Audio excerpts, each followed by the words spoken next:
LeBron James, Michael Jordan, Kobe Bryant, Wilt Chamberlain, Larry Bird, and Shaquille O'Neal.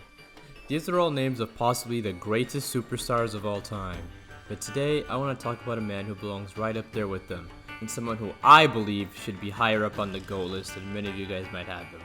And that man's name is Timothy Theodore Duncan.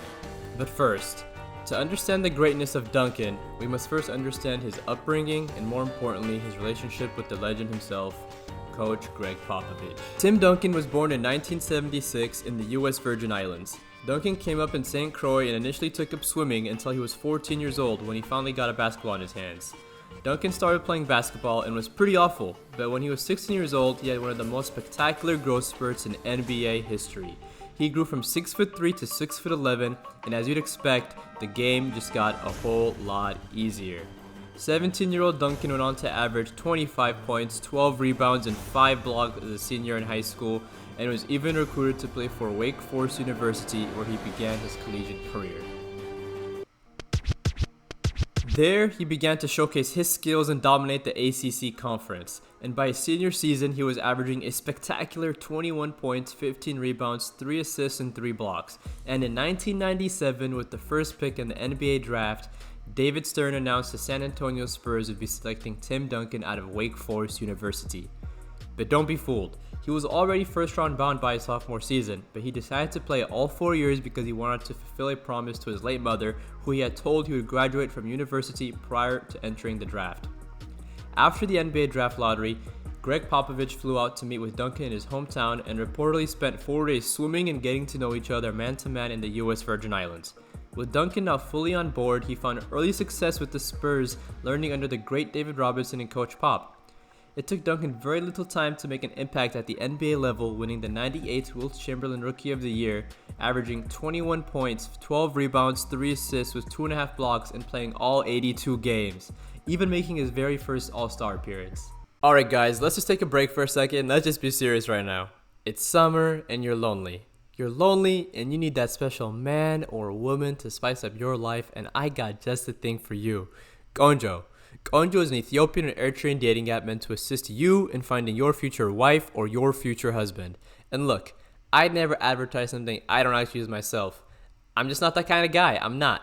I've gone plenty of dates using Konjo, and that's actually how I met my now girlfriend of 2 years. So if you're Habesha and looking for your honey bunny, go ahead and check it out. Links in the description. I mean, who would want to find their soulmate and create lasting relationships? Me personally, I'm going for that, but that's just me though. Again, links in the description, and Konjo is now available on both iOS and Android. Get out there.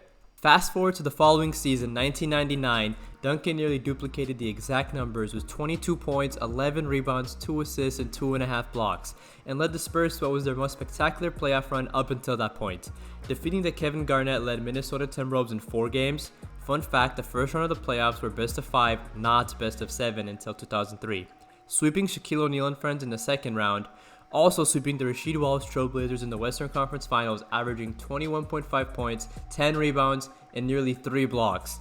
But next, the Spurs were set to face up against their greatest challenge yet, the Eastern Conference champs, the New York Knicks, who seemed to be the main characters in a Disney movie. For context, they were the first 8 seed to make it to the NBA Finals and arguably did it without their best player. Nonetheless, Duncan did what he had been doing all season long, playing winning basketball and dominating on both sides of the court. Duncan set the tempo off rip and had a brilliant Game 1 with 33, 16, and 2, winning Game 1 at home. And in Game 2, Duncan went off for another 25 and 15, and the Spurs won 80-87, completely taking advantage of their momentum. Keep in mind though, at this point in Patrick Ewing's career, being 36, he wasn't the same player he used to be. But nonetheless, he was still a bona fide star and led the Knicks this far to begin with. But to the disappointment of Knicks fans and Ewing, who was looking to finally repay the city of New York for his previous finals loss against Hakeem the Dream Olajuwon in 1994, Ewing was diagnosed with a partially torn left Achilles and was battling tendonitis. Because of this, Ewing would be forced to watch from the sidelines. But after all, the Knicks had no business getting to the finals in the first place. I mean, they were the 8th seed after all. So the Knicks decided they would keep doing what got them this far to begin with. Fight, fight, fight, and keep on fighting. And in Game 3, Latrell Sprewell and Allen Houston absolutely took over with a combined 58 points to lift the Knicks to their first win of the series, 89-81. But the duo of Tim Duncan and David Robinson took Game 3 loss in stride. It proved to be too much for even the unshakable Knicks and went on to win the next 2 games, concluding the series 4-1. The Spurs won what was the franchise's very first championship ever.